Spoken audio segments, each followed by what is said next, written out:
Hey, friends, welcome. We have an incredible Invisible Strength show for you today. I'm Karin Wagner, and I'm joined by my amazing co-host, Chris Burton. How are you doing, Chris? I'm doing well. It's always great to be here with you, Karen. Thank you. We are so excited to introduce Ellie Zagel. She is a track and field star at Purdue Fort Wayne, pursuing a degree in construction management, which is unique in itself. I'm excited to get into that piece of it along with the rest of your stories. Welcome, Ellie. We're happy to have you here. Thank you so much for having me. This is a great chance to talk about not only athletics, but autoimmune conditions. Thank you. Sure.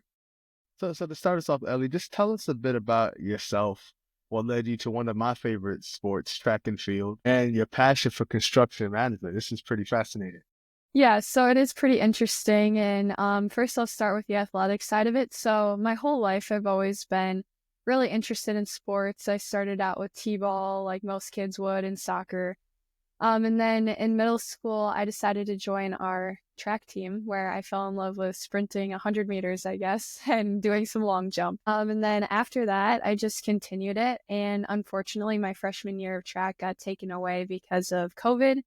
But after that, I really decided to dial into it. And I do something unique in track now, the multis. I do the heptathlon, which is where I do a ton of events over 2 days, or indoors, it's a lot of events over one day. So it's pretty interesting, and it's something I really, really enjoy because you get to do something new every single day and learn something new.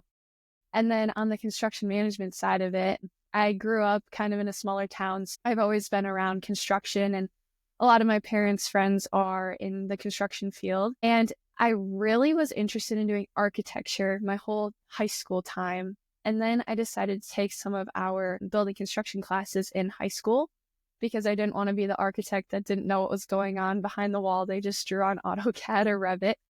So I decided to take our construction classes where we did a lot of estimating out the materials we needed to build the certain things. So actually for one of our final exams, we went out and built a shed and we had to estimate that out for the homeowners. And I truly just fell in love with that process. And although in construction management, I can go into estimation, now doing internships throughout the summer, I've fallen in love with the financial side of it. And then obviously being there every single day and being able to help the people and talk to people. I love talking to people. And that was a huge part of this past summer. I interned with a company back in Wisconsin, and they were building a brand new middle school. And it was so much fun just to learn everyone's stories that were on the job site and learn how they got there. And then obviously my story now. Mhm. Absolutely. Thank you for that. That is a real journey. I'm still stuck on just the sort of like theme of completion that you got going on. It's not enough to just do an event. You want to do the whole heptathlon. It's not enough to say I want to be an architect. You want to know what's going on in construction. So I get a theme Exactly. of comprehension. Yeah, I like And to know what's see the going whole on picture. behind the scenes. I respect it. I respect it. Ellie, you clearly have a lot going on. How has your health journey shown up? Yes, so I first got diagnosed with Graves' disease and hyperthyroidism when I was about 8 years old, I want to say. And it kind of came to be because when I was younger, I used to race snowmobiles. And obviously, when you're racing snowmobiles, you're in a lot of clothes that kind of fill you out. So it wasn't until our end of the season banquet where I was in a swimsuit because we were at Wisconsin Dells. And one of our friends who was a nurse was like, he has lost a lot of weight. What's going on here? And my parents, they see me every day, so they don't really take a lot of notice to that, I guess. And they took me to the doctor, and that's when they diagnosed me with Graves' and hyperthyroidism. And my life kind of from there on out changed. I wasn't allowed to do gym class anymore because my heart rate was so high. And that was a really big struggle because obviously as a kid, all you want to do is just run around with your friends and have fun. And having that taken away is almost like, wow, that's something I don't fit in anymore. And now in my life, like my hyperthyroidism switched to hypothyroidism, which I am beyond grateful for. It's a lot easier to manage hypothyroidism over hyperthyroidism, but there's still challenges that come up. So I also have celiac disease, so I can't eat gluten. While being in college and not being able to eat gluten kind of can be difficult, Yeah. especially on the athletics side of it. I have to always communicate with my coaches on getting gluten-free snacks when we go to meets getting gluten-free meals. So some of the places just don't have gluten-free options. So we have to go out and outsource it from somewhere else, which they've been really, really good with. But obviously, there's always going to be challenges with that. So talk about when these challenges felt like they were at their highest and just like really, really, frankly, overwhelming or unbearable. What helped you get through it? The most unbearable moment was back when I was young and not being able to do sports, just because that was such an outlet in my life. All the stress was relieved because I could go run and because I could go play.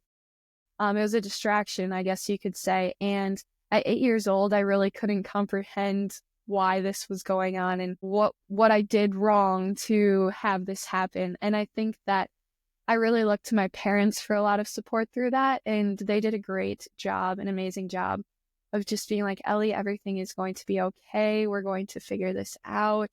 It's going to come to a conclusion and like things will go back to normal at some point.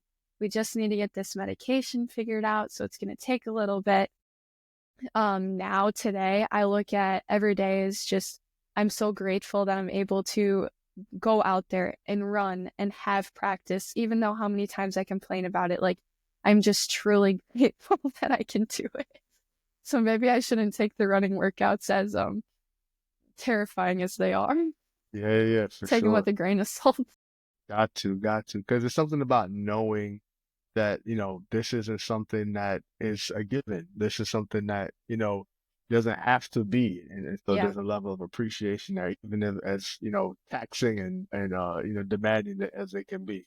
Yeah. How was that transition for you? I got back into athletics pretty soon after my medication all got figured out during the hyperthyroidism, which was very, I guess, nice. And I was fortunate enough for that to be able to be the case. I did sports obviously all throughout middle school and high school.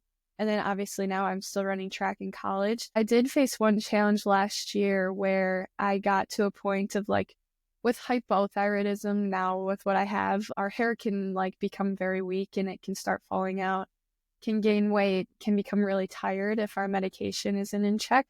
And I was starting to experience some of those things last fall, which would have been my freshman year of track and my first experience in collegiate athletics. And I was able to talk to my doctor and she was like, everything looks fine, but you don't feel fine, obviously. So I think that there's a transition there that we have to be able to like advocate for ourselves and understand what's going on inside of our bodies, even if it doesn't always feel the best. So I did some research and I found some ways and things to do to try to combat those issues, and introducing some new medications was what ended up helping, and I guess is what led me to feel good today. That's amazing. The medications have come a long way as the research has progressed with these autoimmune diseases. So that's great to hear.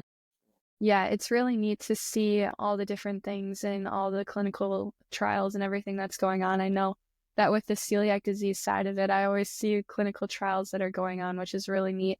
I'd love to be able to eat some really good bread again. Yeah, right. Even with that, I think about, I have a dear friend of mine who also has celiac, and just the quality of gluten-free bread at the beginning of their journey. They were diagnosed almost 20 years ago, and I would try Oh, to eat the like gluten-free pizza in solidarity. I'm like, this is not great. I wouldn't touch that with a 10-foot pole. Understandable. But I've seen that they've made strides in a lot of these gluten-free options, Hmm. and just thinking about, if you go back and talk to your 8-year-old self, you go back talk to yourself when you were in high school, what's something that you once thought during those times when you're sitting out PE that was impossible, but now you've been able to say I've accomplished it? One thing that I thought was impossible was being in the position I'm in today. When I was 8 and I had to sit out a gym and sit on the side coloring, I never thought I'd be able to run again. Like, I was like, wow, that got taken away from me. And then in high school, when I started the recruiting process to even look at going to college for running, I was looking at smaller D3 schools in Wisconsin, which division means nothing, but obviously every kid's dream is to go D1. Like, that's what every person's dream, or every person that wants to go to college for a sport usually is to go D1.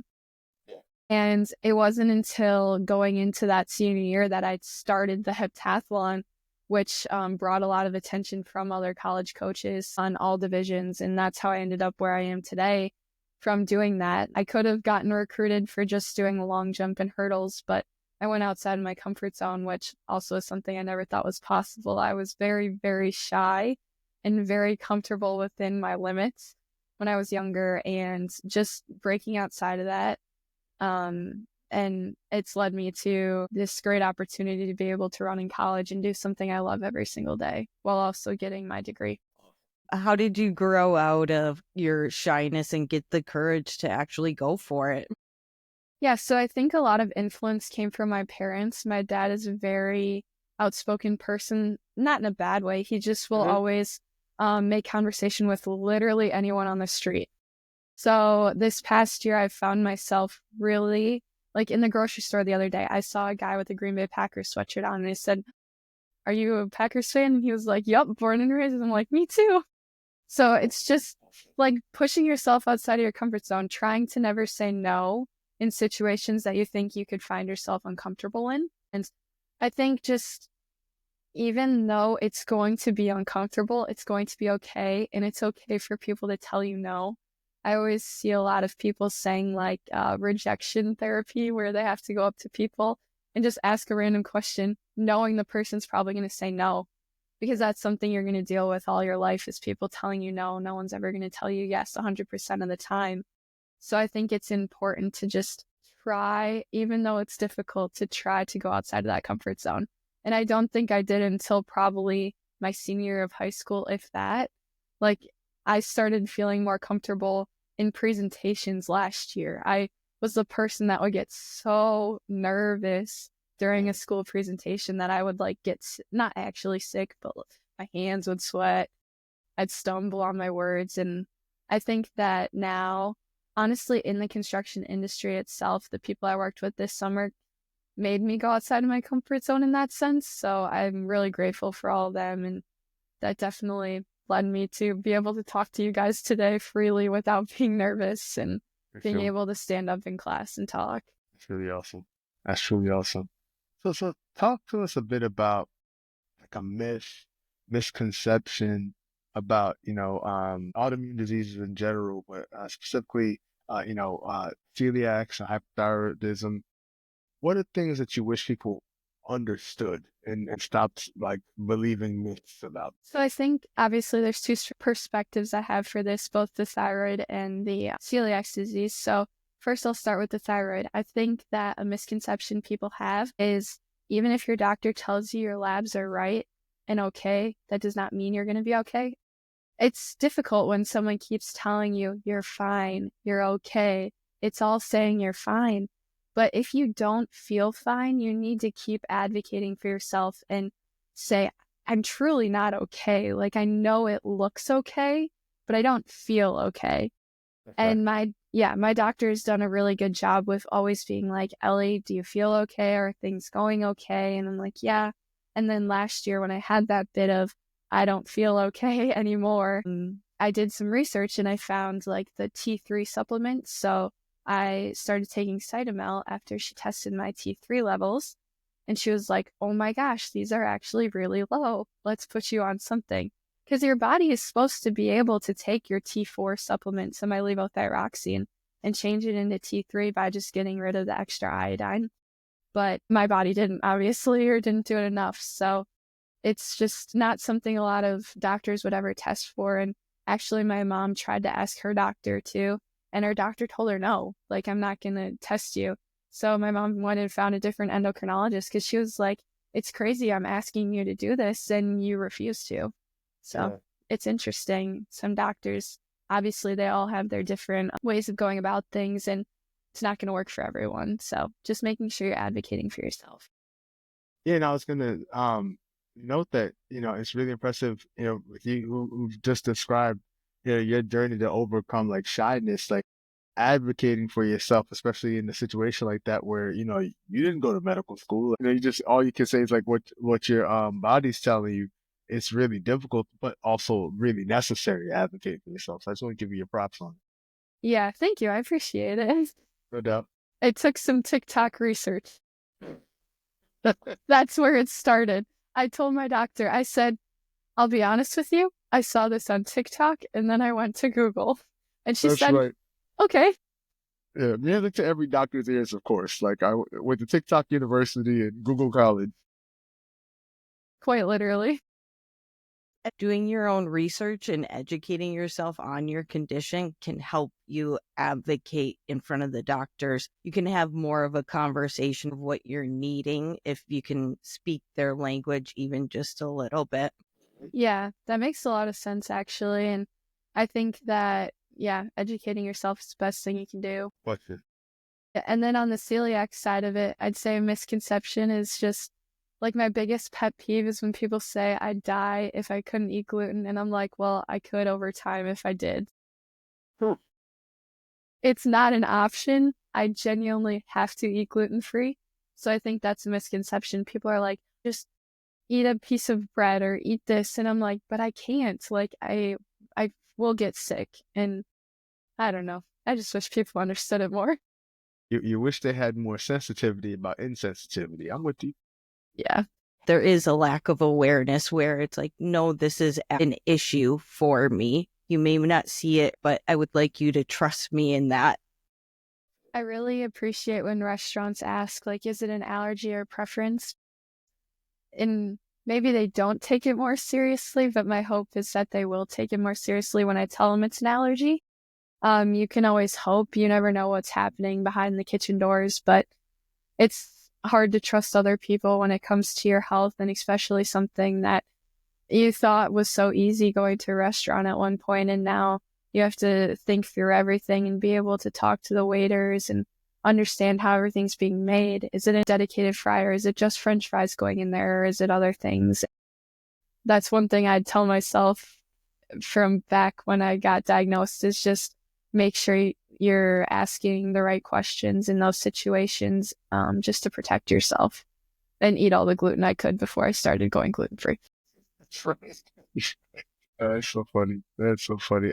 Yeah, I can empathize with you to the point where I switched over to being plant-based gosh, 6 years ago now. And so Wow. that whole sense of like whether it's a preference or allergy, I've always just assumed that, in my case with it being vegan, I was like, if it's just a preference, they may just like take the cheese out of the meal, but if it's an allergy, they'll make a whole new meal. Yeah. So I just imagine New Yorkers, they're just like, oh, I mean, like, we didn't get all the croutons, but it'll be fine. Just give it a salad versus Yeah. like, no, we need to make a new salad, I've had that happen before, but yeah, it's unfortunate. It is unfortunate. I agree. So gluten in food is definitely a big thing to navigate. Are there any other things that have been challenging for you that you've had to overcome in your journey? So I'd say a couple things I've had to overcome. Obviously, it's the gluten in the food, but not just gluten. It's also just trying to eat like balanced in general. But here at Purdue Fort Wayne, we have pretty much apartments as our dorms. So I actually have an entire kitchen. But the downside of that is our dining hall isn't really open nearly as much as a normal dining hall. I have to make every single meal on my own, which sometimes can just be taxing. I don't want to come home from my physics class that goes until 9 o'clock at night and make dinner because I had class all afternoon. So it's just being able to find those healthier options and be able to fuel myself for track while also watching out for the gluten. It can be hard sometimes, I'll be honest with you. It's difficult, but in the end, it's rewarding. I think that making sure that I get a good breakfast every morning before practice so then I can fuel myself through the practice is so important. And then making sure that my lunch is good. Like I said, it can be hard, and unfortunately in this day and age, it can be really expensive too. So it's just being able to find the balance in that. I'd also say another challenge has been, I don't know how to describe it, but I went into my coach's office last year and I was like, so this was back when I just wasn't feeling good, and we were deciding like what to do with my lab numbers and the T3 supplement or medication. And I just went into his office and I was like, here's the situation. I don't know if you've noticed me performing worse at practice or noticed my mood or anything different. And he was like, honestly, I haven't. And I was like, but I have. Like, Yeah. personally, I had. So I had to explain to him what hypothyroidism was and the whole situation. And he was like, wow, I didn't even know this was going on. And I was like, yeah, I've been trying to deal with it, but I didn't really want to tell anyone because why would I burden someone else with that? It's challenging sometimes what might affect your daily life, but they don't even know that it's affecting your daily life. And you're trying to put on like a front that everything's okay, but it's okay to not be okay all the time. It's important that people understand that. Summed up invisible strength. There's just so much that we deal with underneath the surface that people don't see. I give you a lot of credit for proactively communicating about it. Thank you. It's important for people to understand, especially in a situation when you're trying to navigate athletics in school. People are willing to support and do the things that they can to help you. And a lot of times they don't know how. So if you can communicate even just what's going on, they can at least just be a presence for you. Yeah, I almost wish that I would have communicated it earlier on. It was probably a couple months into track last year, but I wish I would have just been upfront and said, here's my situation. This is me. If you notice anything, that's what's going on. It took me till I didn't feel good until a couple months into knowing him personally that I was even comfortable sharing that. On my side, I just need to be more upfront with it and be more willing to talk about it. Being here today is a huge step in me, like, being able to talk to people about it openly. And even though it's not something, there are a lot more serious autoimmune conditions, but I mean, it still affects me every day. So just being able to talk about it is nice. And I would say that what you're saying, Ellie, resonates with the experience of people in the autoimmune community who are afraid about bringing it up in a job interview, afraid about bringing it up, when they're entering a school or team or whatever the case may be, because that trust hasn't been built yet. There are examples out there, unfortunately. You say it and the person's like, they can't see you anymore. They only see celiacs now. They only see your condition. And I think that doesn't feel great either. And so, there's something about giving yourself that sort of grace to say, I need to build up the trust with my coach in this case in order to feel comfortable to say it. And I'm really glad to hear that your coach has been a trustworthy person to share this information with. I like what you said when you said, like, it can be hard to tell someone that. There's so many times. Last night, I went out for dinner with two girls on the track team. One knows I'm gluten-free because of celiacs, and the other, I think she just thought I was gluten-free for the fun of it or something. Not saying anything bad about her, but she ordered a dish that was like fried chicken and was like, you want some? Like, kept trying to offer it to me. And I'm like, no, I'm okay. No, thank you. But honestly, I should have just been like, oh no, I can't eat it. Like, I didn't need to keep saying, oh no, I'm okay. No, thank you. I just needed to say, no, I can't eat it. That's the situation. So being able to be, I guess, confident enough to say, no, thank you. And I'm a people pleaser, so I think that was part of my issue there, but I hear that. we'll never know. Yeah, exactly. One step at a time. You're on your way. You're on the Baby podcast. steps. That's a huge win. You know what I mean? Let's celebrate that. Well, and I know in my experience, sometimes I'm like, I didn't want to tell people because I'm like, I don't want to open up this can of worms and get into it. It's just, I want to have a dinner and move on with my life. Right. Yeah, it's a long story. It is. It actually is.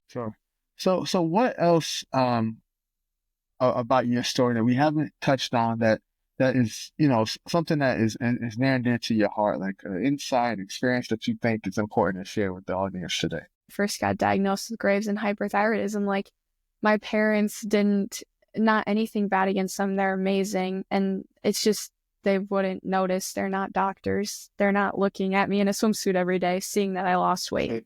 So it's just, I think it's important that as parents, and hopefully I will be one day, and I'll be able to follow my own advice, just making sure that parents check up on their kids and listen to them when they say something's wrong. Obviously, I didn't necessarily voice anything was wrong, but I think it's important to take the signs that parents see, whether that be their physical health or mental health nowadays is a crisis in and of itself. So I Mhm. think making sure that parents are understanding what their kids are going through from the mental health aspect and then checking up on their physical health can be huge in so many facets of life today. And that's the one thing I'd say is just if you are a parent, making sure you're checking up on your kids because they're half of you. They are your favorite. My mom says I'm her favorite thing. So, There it is. That's or one beautiful. of That's two. beautiful. My dad. One of two. Right. That, Chris and I are both parents, so I don't. Are yours 8 and 10 now, Chris? my 9-year-old has 2 more Nine. months, so he's 9 and 7/8 or whatever it is. Like he's on his way. Close enough. So we hear your advice on that for sure. Have you had any experiences trying to navigate how you're feeling when you don't look like you're feeling unwell on the outside? Yeah, so I think this can relate to celiacs a lot because unfortunately, I feel like I get gluten too much. Maybe I need to be a little bit more diligent, but I'll go out for dinner and I went to Culver's the other day.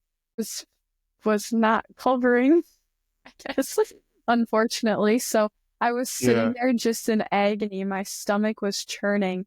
And they did, like, I acted normal, I acted fine. And then the moment I got home, I just was curled up in bed, like, oh my gosh, my Yeah. stomach feels Yeah. like it's going to explode. So I think that, like, we can hide it well, which maybe isn't the best thing to be able to say because you want to be able to, I mean, not that I wanted to share that with the world, but We I don't know. appreciate it though. It's real. It is what it It's is just though. real. Yeah. It's real life. So how do you take care of yourself? I know you mentioned making sure you have a good breakfast, and food and nutrition is a really big part of it. How do you make sure you're taking care of yourself outside of that? Yes, so I think just being active every day the way it is really important for my well-being mentally and physically. When I'm sad or upset, I'll go for a run, and I think that that's huge for me to be able to do that now because at one point I couldn't, like I said before. And also I'm just making sure I'm getting my vitamins in, and sometimes I'll drink a turmeric juice shot to make my stomach feel better, sometimes cleanse it a little bit. Also, just like taking my medication at the same time. So that's huge. My doctor said it's like proven to be a lot better for you. So every single morning I try to wake up around the same time. I'll take my levothyroxine and then my first dose of Cytomel, and then I have to take Cytomel twice a day. So then I take that second dose around the same time every single day just to keep my body consistent. I've noticed that since I've started doing that, like it's allowed me to just feel regularly better in general and like more because you're putting that new hormone into your body at a certain time every single day. So if it can be consistent, it's just going to work better. That's what the doctor told me, and it feels better. So yeah. Well, I think it speaks to how you've had this for many years. It's a constant process of tweaking and optimizing to make yourself Yeah. feel better. It's a never-ending Ironic, journey. Ironically, on that note, I went home over winter break and I went to my endocrinologist and I got my blood tested before I went, and she was like, oh, maybe we could fiddle around with this. So she actually increased my levothyroxine dose, just like one step up, like very small. And she said, let me know in like 4 to 5 weeks if you feel anything. And if you don't, then keep taking it. And if you feel like crap, just let me know and we can go back. And I didn't notice it for about 5 or 6 weeks, but then I started waking up at 3 a.m. and I wasn't able to go back to sleep until like 6 or Wow. 5. And then I'd Yeah. have to be up for practice at 7. And Right. in class, I'd noticed myself fidgeting and my leg couldn't stop shaking. So I sent her my chart or an email, and Mhm. she was like, okay, let's go back to the dose we originally had. So yeah, Yeah. it is always a tweaking game and changing small things and learning new things every single day. Um, it's crazy because there's so many new things coming out all the time with it. And then obviously just educating yourself more and more. And I think that because I was diagnosed so young, like at a young age, I'm not going to do all this research about what's going on inside my body. It wasn't probably until last year or the year before that that I started being like, okay, let's actually understand what's going on. And that's when I saw like a lot of people saying, oh, with hypothyroidism, you really should cut out gluten if you can. So then I was like, well, I'm already gluten-free, so I got that checked off. And then one said dairy, and I said, I'm not getting rid of dairy. I live in Wisconsin. That would be hard. Wisconsin just jumped out right there. Wisconsin has entered the chat. Yeah, quite literally. I've talked to Chris about that because I'm in Minnesota. It's like the cheese is just everywhere. 'Cause Wisconsin is, man, you're seeping over the border. That's right. I I draw the line at dairy. I go to some of my friends' houses here, and they don't have like cheese drawers. Like we have a whole drawer that's like dedicated just for cheese, like a big drawer. And I guess that's not as normal here. Cheese drawer? Like in the I learned fridge. something today. Like, yeah, I assume in the fridge, but just Well, like, there's like a fruit drawer, veggie drawer, a cheese. cheese drawer. Wow. Cheese.